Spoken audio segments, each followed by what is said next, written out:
Hello everyone, welcome back to Elevating Us podcast, where we discuss how to enhance and excel your personal journey. Okay, it is April. Happy April, the official, in my eyes, the official start of spring.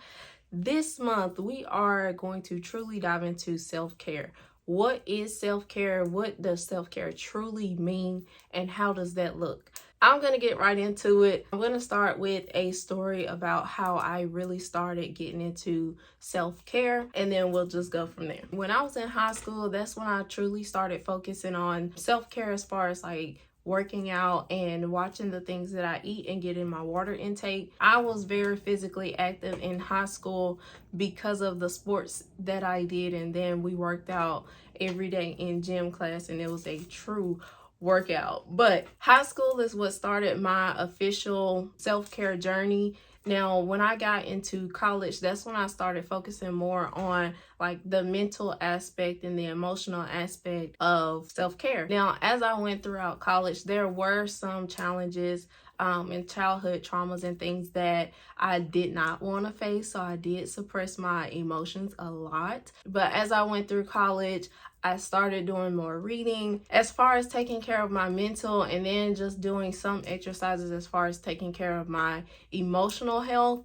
But it wasn't until after college of where I truly started focusing on my emotional health and processing all of the emotions that I had bottled in, as well as past traumas and experiences and things of that nature. Now, what hit my self-care investment was in April of 2021, I got into my first wreck.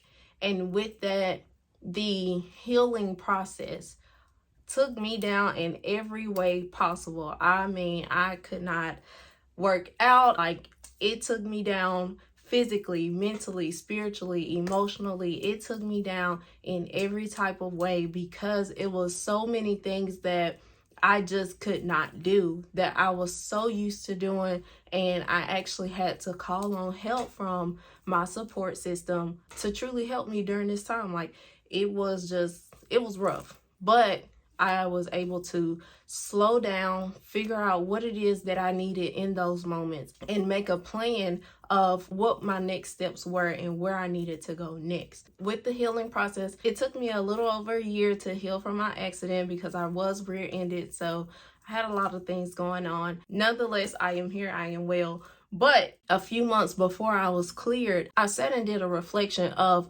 what I wanted and where I wanted to go from here. And so one thing I had promised myself was, once I was cleared, that I would truly invest in my self-care. I would truly invest in myself. And that would be not just the outward appearance, but also the depths, the internal side of what was in me and how I felt. Okay, so a lot of times, especially now when we think of self-care, we think of the outward pampering and the skincare routine, and we think of the surface level things as far as self-care. But self-care is so much more than pampering and going out on special dinners and things like that. Self-care is taking care of yourself in every aspect, whether that be physically, spiritually, mentally, emotionally. It's taking care of yourself. It's truly investing in those areas to make sure that, one, you are okay in those areas, and then two, you're able to process experiences that you will encounter or triggers that you'll encounter, and how to process that in a healthy manner. Here's some examples of what I mean. When it comes to your emotional health, when something hurts your feelings or when something bothers you, anything like that, some people can suppress those emotions. And especially in this generation now, it's just like, oh, I'm not fazed by it. Like, oh, it's okay. It is what it is, and moving forward. But you're not taking the time to process how that made you feel, one, and then how to move forward from that in a healthy manner, and then how to set a boundary so that you make sure that you are taking care of your emotional state so that you can potentially not let that happen again. Okay, you're allowing people to get too close to you without having healthy boundaries. So let's talk about what that looks like. Going back to my story, okay, I used to suppress my feelings a lot. And eventually I was just like this volcano of feelings of where I I took it all in. I was always there to help others, but when it came to my feelings and my emotional state, I just suppressed it. If something hurt my feelings, it is what it is. Let's keep on moving. If something bothered me, you know what? I'm not even fazed by it. Let me keep moving. But I was fazed by it. And eventually there was a time of where I erupted. You know, it was a volcano. It's like when you have that Coke bottle and then you keep putting the Mentos in it and it explodes. That's how it is when you suppress your feelings, okay? When you don't process your feelings, eventually you will explode, or you're going to project a lot of those feelings onto people who didn't even hurt you, okay? Or onto people who they were just in a crossfire and it was wrong place, wrong time. But what we want to do as far as taking care of our emotional care, our emotional state of mind, is processing those emotions, taking the time out to think about how you feel, how that made you feel, and where to move forward from there. Now, I always told people, you know, you should go to therapy. Like, therapy is a great choice. If you are having a hard time finding a starting point, or you're having a hard time processing the different experiences that you go through, go to therapy. Don't listen to the stigma of people don't need therapy, especially African Americans. Yes, you need therapy. That stigma of we don't need help, we can just go to, go to our loved ones, or, just pray about it and things like that.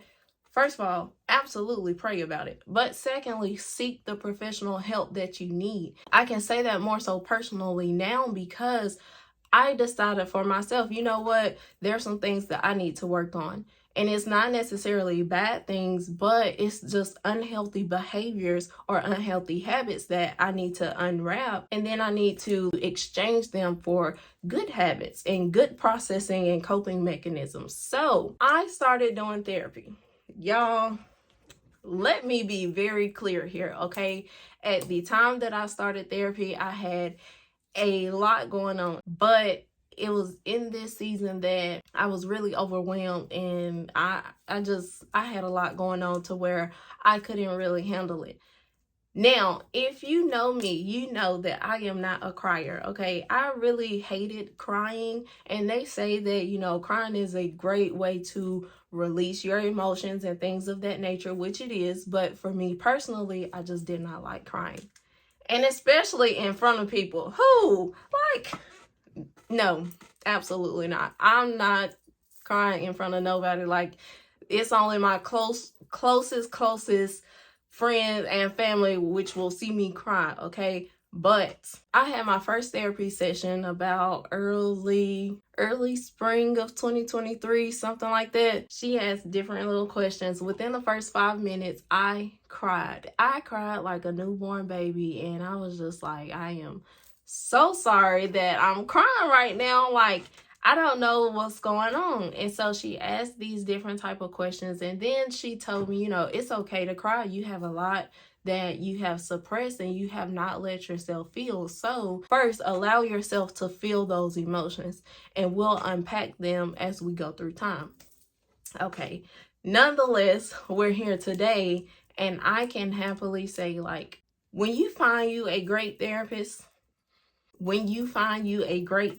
baby, there is nothing like having a great therapist who understands some of the experiences that you have gone through and who truly knows how to cater to your coping skills, how to ask thought-provoking questions, and then how to get you to a point of where you're having aha moments about yourself. Because therapy isn't where they give you all the answers, okay? It is literally them helping you process what's going on, what was your thought process, and what was your feelings during that moment and even after. And then, okay, if a similar situation happens again, how will you approach it differently? Now, emotional stability.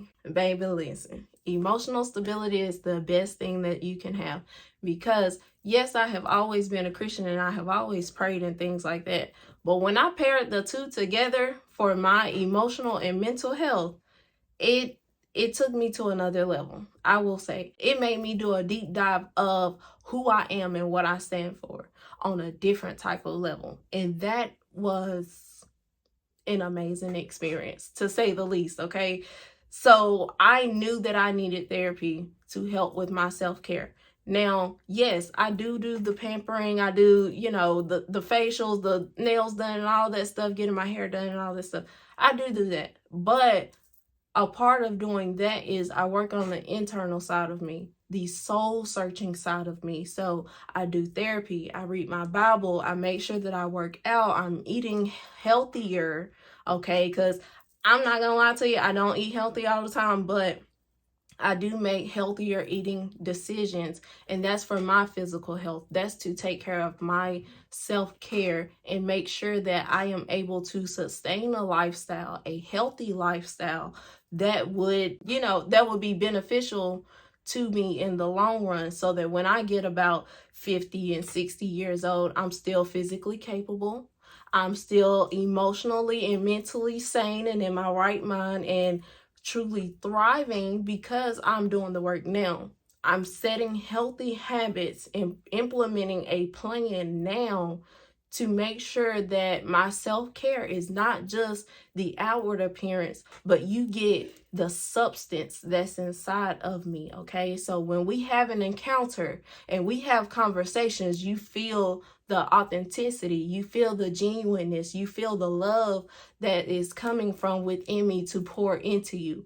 But I also have those boundaries to say, hey, I can love you, I can like you, we can be the best of friends and everything like that. But if you disrespect my boundaries, because I had to learn my own boundaries and what I stand for and my core values and things of that nature, like we previously talked about, this is why it's important, because when you start interacting with others, which is inevitable, even if you are an introvert, you have to interact with others on some type of level, okay? It is bound to happen. But it is saying, okay, I have done the work to set these boundaries, to know my core values, to know what I stand for, so that when I do come and it is time for me to interact with others, it is okay.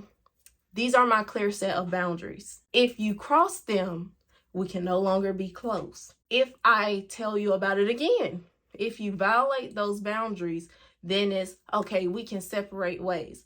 A lot of times now, because we don't know our boundaries and our limitations, we tend to let people continue to disrespect, continue to use and mistreat or abuse their privileges or the things that we are doing for them out of the genuineness and the care of our heart. They continue to take, whether that's just doing favors or whatever the case may have you, not knowing that you are getting depleted until it's too late. So instead of getting depleted when it's too late, you set the clear expectation of, okay, listen, I have these boundaries, and this is for my emotional protection. This is for my mental and my physical protection, all that stuff. I have these boundaries. I would appreciate if you adhere to them, okay? And then moving forward, y'all can have the conversations as necessary, or you can part ways as necessary, because you already have learned who you are by doing the internal self-care. Okay, now as you continue your journey with self-care, definitely take care of your skin, take care of your outward appearance, but make sure that you're taking care of the substance inside, okay? So you want to make sure that you are working on the intangible things. That is what makes you who you are. You are not made up of all your achievements and your education and the materialistic things that you have, okay? You are made up of the intangible things that makes your characteristic, that makes your heart sing, and what makes you stand out to others. And you have to work on who you are in order to, let me put it like this. In order to obtain your goals in life, whether that be you want this, and this, you want to have a Grammy, you want to be president, you want to do whatever the case may be. If you want to get to that level, you have to go to step one, which is taking care of yourself, which means you are taking care of your heart. You are taking care of your soul and your mind and your body. You are doing all of those things, self care, okay? You are taking care of the inside of you so that the inside eventually portrays the outside, okay? When they say that you shine from within, that's because you did the inside work on yourself. You went to therapy, you read the books, you did the courses, you learned the information and made it applicable in your day-to-day life. So you have set a routine of self-care. All right, I'm doing therapy every week, I'm doing therapy every 2 weeks, whatever that looks like for you. But then you're also making it on a daily schedule. So your morning routine, what are you doing when you first wake up? Whether you're listening to an audio motivation video and then you start getting into your getting ready for work or getting ready for the gym, whatever the case may have you, making sure you have your water intake throughout the day, making sure you're making better eating choices, and then at nighttime you're making sure that you are having at least 6 to 8 hours of rest so that you can rest your body and reset for the next day. Break down what your self-care routine looks like on a weekly, bi-weekly, and monthly basis, okay? We want to get so specific that it's like, okay, at 6 o'clock I'm doing this, at 7 p.m. I have this going on. Map it out, okay? And that's what helps you get into the habit of making sure that you're taking the time out to take care of yourself, and then you're able to take care of your family, okay? You cannot take care of your family, your friends, your community, your support system. You cannot take care of everybody else without taking care of yourself first. Hear me out when I say you are not a bad person and you are not selfish for taking care of yourself first. You have to show up and take care of yourself first before you can show up and take care of your family. And that goes for your kids as well, okay? If you are down bad, sick and everything, and you can barely move, how do you expect to take care of your kid? So make sure that you are taking care of yourself first so that you can pour out and love others and take care of your support system and your family then, okay? So you first, family and kids and everybody else secondly, okay? Now, as you go throughout this self-care journey of taking care of the inward and the outer side of yourself, because there's nothing wrong with taking care of both. We want to make sure that you are taking care of both and not just the surface level, the outward appearance. But as you are nourishing your mental, emotional, physical, and spiritual state, you are in turn nourishing your self-confidence. So if you were a person who didn't really have self-confidence, as you take care of yourself, as you are pouring and learning who you are on the inside, you start building up your self-esteem and your self-confidence, and you're able to truly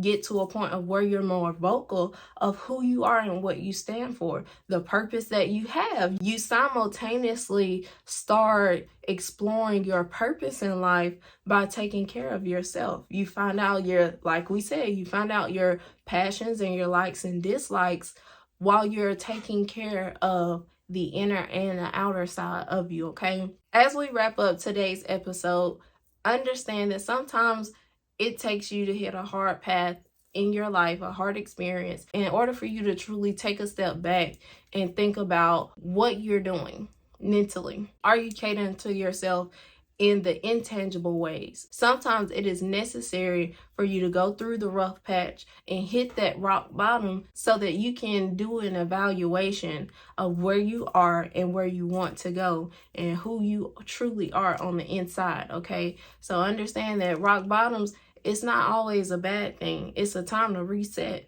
But make sure that as you're resetting, as you're doing those evaluations during that hard time, that you are setting yourself up for success and you're setting the stepping stones of how to grow from that rock bottom place, how to grow from that dark place, okay? And it starts with you taking care of yourself first. Don't listen to the stereotypes and the stigmas and things like that. Understand that if you need the professional help, get it. It don't matter what nobody else says. Get the professional help that you need. Do the things that you need to do to work on yourself and do the inside work of taking care of yourself. okay? As we go throughout the month of April, we are going to continue exploring what self-care is and how we can implement realistic stepping stones and realistic habits and activities so that we can truly nurture ourselves and then be able to love and nurture our support system and our families and friends, okay? So I hope you guys enjoyed this episode. We will see you guys next week. Make sure you like and subscribe our channel. Hope you guys have a great day.